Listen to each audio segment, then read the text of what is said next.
Bien, je sors à l'instant d'un atelier organisé par Revolution at Work sur l'environnement de travail, la flexibilité que l'on doit amener, le rôle de l'entreprise par rapport aux conditions de travail, un atelier également orienté autour de la vie personnelle, la vie professionnelle. Bien, ce débat très riche avec une dimension assez orientée ressources humaines permet vraiment de repositionner aujourd'hui les problématiques des grandes entreprises françaises, puisque aujourd'hui l'immobilier devient juste une composante d'un processus de décision qui intègre des notions de culture d'entreprise, qui intègre des notions de bien-être au travail évidemment, qui était l'objet de l'atelier, mais également des notions de performance et toutes les questions qui sont inhérentes autour de la réalisation des évolutions personnelles des salariés. Globalement, on voit bien que ces dernières années, et les grands groupes français n'échappent pas à ce que l'on constate au niveau international, plus que jamais, une décision immobilière ne se limite pas simplement à des mètres carrés et à un coût au mètre carré. On est vraiment dans le monde de l'entreprise, on est vraiment dans les réflexions autour des stratégies de développement, on est vraiment dans également ces nouveaux modes de travail qui ont tendance à se démultiplier. Pour en citer qu'un, c'est le télétravail, mais également tout ce qui est autour de ce que nous appelons dans notre jargon les flexible workplace.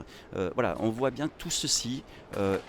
est une somme de composantes qui fait qu'une décision immobilière ne prend du sens qu'à partir du moment où on n'en oublie aucune. Voilà, et bien évidemment, c'est inévitable, tout ceci dans un cadre souvent financier qui n'est plus une contrainte purement financière, devient un cadre dans lequel on souhaite développer une culture d'entreprise. Voilà, ça, c'est vraiment l'évolution aujourd'hui des attentes des grands utilisateurs, avec, je dirais, une connotation ouverte vers l'international. Plus que jamais, les salariés voyagent, plus que jamais, les salariés apprennent à travailler différemment, plus que jamais, on observe ce qui se passe dans d'autres pays, et tout ceci conduit à des décisions de groupe, des décisions d'entreprise, dans lesquelles l'immobilier devient un support à une stratégie d'entreprise, devient un accompagnant globalement à un business et les enjeux qui sont ceux des DRH, des directeurs immobiliers, des directeurs financiers, sont clairement de créer le meilleur environnement de travail, de prendre en considération les évolutions des modes de communication,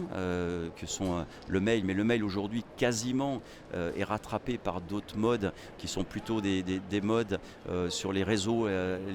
les communautés d'expression. Voilà, donc on voit bien que tout ceci c'est une composante. Tout ceci fait que l'espace de travail, il n'y a plus de débat aujourd'hui de dire c'est un espace fixe, c'est un espace ouvert. On est plutôt sur des situations de travail, on parle d'agilité, on parle clairement de dire que